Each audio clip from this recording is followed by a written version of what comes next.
Real quick, before we get started with the Season 4 recap, if you need a Season 3 recap of Ozark, I got you covered. There's a tab in the upper right-hand corner. It'll take you right to it. Now, Season 4 kicks off right where Season 3 left off. The birds are still in Mexico, and they're cleaning out Helen from their hair. As they're standing there washing up and getting over the initial shock, the Navarro baptism party is going on outside. Eventually, Marty and Wendy compose themselves to walk outside, where Navarro excitedly tells them that the Lagunas compound was raided by the FBI, and he knows it's all because of Marty Byrde. The conversation gets interrupted when Navarro's nephew, Javi, walks up to him and starts asking them about Chicago, because Javi went to college in Chicago. He then, however, quickly changes the topic to Darlene Snell, asking Marty, what do you plan to do about her? You can tell that when Javi brings this up, it annoys Navarro. It also annoys Marty because he doesn't know what the hell the issue is. Marty doesn't look at Darlene Snell like she is an issue. She's a mosquito. But Javi brings up the point that before Helen passed, she informed them that Darlene Snell was going to replant her poppies right near their casino. That's an issue. So to smooth over the situation, Navarro tells everybody that Marty will take care of it. Navarro then tells Javi that him and the birds have stuff to discuss in private. They walk into a separate room and Navarro tells him that Javi is becoming more pushy.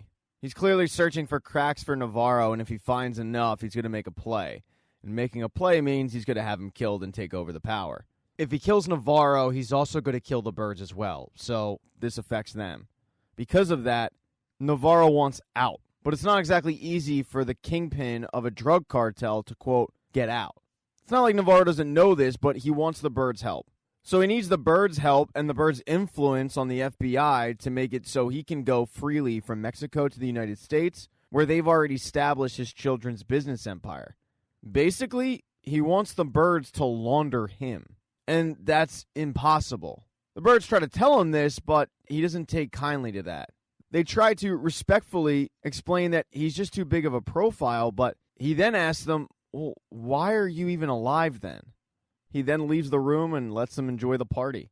While Marty and Wendy are down in Mexico dealing with the issue of how to launder Navarro, Ruth is back up in the Ozarks wondering how she's going to launder Darlene Snell's money. She's got a great idea. She's going to end up buying the Lazy O. It's the motel that she was originally working at when she first met, or I should say when she first stole from the birds. She meets with the owner and makes him an offer that's just way too good to pass up. And now they have the perfect operation to launder cash. She heads back to Darlene's place and informs Darlene and Wyatt about the purchase. And Darlene doesn't quite get it because their previous operation just went with a wink and a handshake at the bank. But Ruth is no longer willing to take those chances. She wants to do things by the book. Darlene then focuses on the fact that Ruth put the motel in her name, and Ruth explains that by putting it in her name, it shields the farm from investigation. They then agree on the percentages where Ruth is going to get 25%, Darlene and Wyatt are going to split the other 75%, and everybody seems happy. But in order to launder money, Ruth is going to need Marty's software on how to set up accounts. As she's trying to log into her Missouri Bell account, she sees that she's already been locked out. She then gets a knock at the door, and to her surprise, it's Jonah. He's come over to give her some of Ben's ashes because he knows how much Ben truly cared for her. He then tells her, I don't think you should work for my parents anymore, and when she asks why, he's honest and says, because my mom is the one who had Ben killed. And the fact that Jonah knows takes Ruth a little bit by surprise. She tells Jonah that he can come visit Ben anytime, and then points to the couch outside and tells him that Ben loved that couch and he can come sit on it anytime he wants. When Jonah leaves, she goes back to try to figuring out how to hack the Missouri Bell's accounts. She actually heads to the casino, but she's having absolutely no luck. And that's when Charlotte walks in and has Ruth escorted out because Charlotte is well aware that Ruth no longer works for them anymore. So Ruth is going to have to figure out some other way to set up offshore accounts. That night, the birds arrive back from Mexico, but it's not a warm welcome that greets them. It's tarps on the windows because they were shot out by Jonah. He did it in a fit of rage, and then he confronts his mother about the fact that she was the one who ordered the hit on her brother. Wendy tells him it's not that simple. And when Jonah brings up Helen, Wendy cuts him off and says, Helen's dead. But instead of that scaring Jonah, he just hyper-focuses on the fact that if Helen was going to die, that means Ben didn't have to die. As they're trying to calm Jonah down, there's a ring at the door. Marty goes to answer it, and it's a private investigator named Mel who was hired by Helen's ex-husband because he wants to get remarried and he wants the divorce to go through. He needs Helen's signature. He asks Marty, do you have any idea where she is? But Marty says no. Wendy does the same thing, plays dumb, but as Mel is leaving, Jonah says, you should talk to her daughter Erin. See what she knows. And Marty shoots Jonah a death stare. The next day, the Birds call a meeting with Darlene Snell, where Darlene, Wyatt, and Ruth show up. And when Ruth shows up, Wendy puts it together that Ruth is laundering money for Darlene. That's why Ruth was in his office. She was trying to steal Marty's software. Darlene, however, gets the conversation back on track. And the Birds inform her that the Navarro cartel wants her to stop trying to sell heroin in their land. Wyatt brings up the fact that Darlene Snell was there way before the Navarros, but Marty tells them that they did come, and it's a different world. As you can probably imagine, Darlene Snell doesn't take kindly to being told what to do. Neither does Ruth. She starts kind of tough-talking the Birds, and that's when Wendy lets them know that Helen worked for the cartel for 10 years. They blew her brains out right in front of them. These guys aren't messing around. Their lives are legitimately in danger if they continue to try to sell heroin. But Darlene Snell just doesn't really seem to get the message. But the news about Helen has Ruth shook. Wyatt, though, tries to calm her down by telling her, don't worry about this, Darlene's got it. That night, the Birds are having dinner, and Marty thanks Charlotte for kicking Ruth out. Jonah asks, what did Ruth do? And Marty tells him that Ruth tried to steal the software for setting up offshore bank accounts. Wendy tells both Jonah and Charlotte that they're no longer associating with Ruth, so if she stops on by, stay away. Wendy then asks Marty if he's spoken to Maya, but Maya isn't returning his phone calls. Which is kind of interesting because after the raid of the Lagunas cartel, Maya got a promotion. After the intel she provided, she's being put in the field when she comes back from maternity leave. But while things are going good for one FBI agent, Agent Evans is the exact opposite. Maya ratted him out for trying to take a confession that he knew wasn't real. He's got a hearing coming up in front of the board to figure out if he'll still be an FBI agent.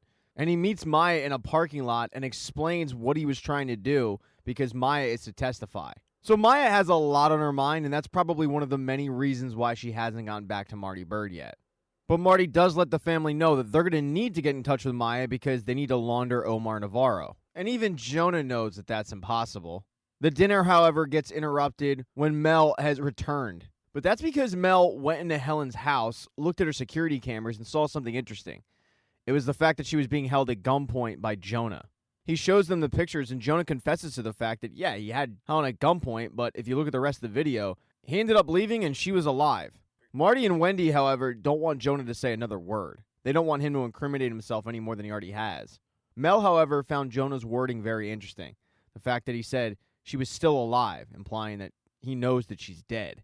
Right before he's kicked out, he once again tells the Bird he really just needs a signature. That's it. When he gets a signature, he'll leave. But Marty and Wendy, they want nothing to do with him. When he does leave, Wendy rips into Jonah about the fact that he went over there with a shotgun, and Jonah tells them that he went over there because of the fact that she was about to have them killed. Jonah gets really tired of being yelled at and leaves, heading over to Ruth's to sit on the sofa outside that Ben loves so much. He's all alone with his thoughts when Ruth comes home, and when she does, he gets up to leave, but she says, no, I was serious. Anytime you want, you can come over. Jonah then brings up the fact that Ruth is trying to get his dad's software, because he also has software, but Jonah thinks his is better, so he offers to give it to Ruth. This is exactly what Ruth needs. So she asks Jonah, why don't you launder the money for me? But he came over there just to give her the software. He doesn't really know if he wants to launder the money for her. He's got to think about it. The next day, it's back to business as usual. Marty heads to the Memphis Belle. Once again tries to get in touch with Maya, but she blows him off. And that's when Marty sees somebody in the restaurant that looks way too familiar. And that's because it's Javi. He stopped by to, quote, just check out the operation, but Marty knows that's not true. Javi asks for an update on Darlene, and Marty tries to get rid of him by telling him how the feds have been crawling all over the place, and it's not a safe place to talk. Doesn't work, though. Javi says, okay, you're right. Let's go to your place and talk. So Javi and Marty head over to the Birds. As they are making their way over, down in the basement, Charlotte is having a conversation with Jonah because she's worried about him. But Jonah can't get over the fact that his mother had her brother killed. He brings that up to Charlotte, saying, this is the same thing if you had me killed. But Charlotte doesn't see it like that. She sides with her parents. Charlotte looks at Jonah and says, Mom's right. You need to grow up, and then goes back upstairs. Jonah then leaves and heads straight for the Lazy O, where he takes Ruth up on her offer. He's going to launder money for Ruth, Darlene, and Wyatt. But as Jonah is jumping ship, his dad and Javi arrive back at his house, armed with pastries. They look delicious.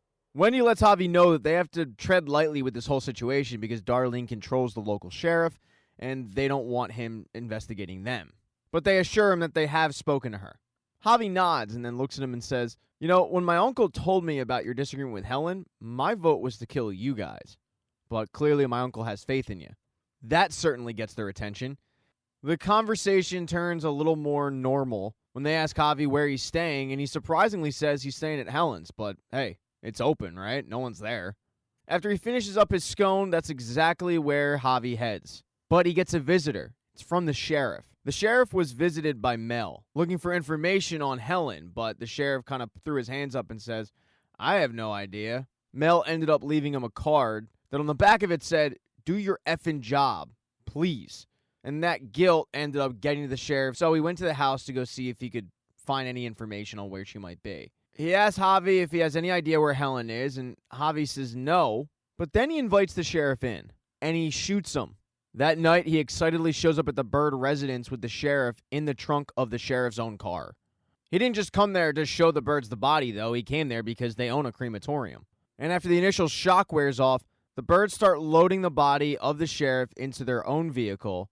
But all of this is seen by Jonah, who is biking home, and he can't believe his parents are at it again.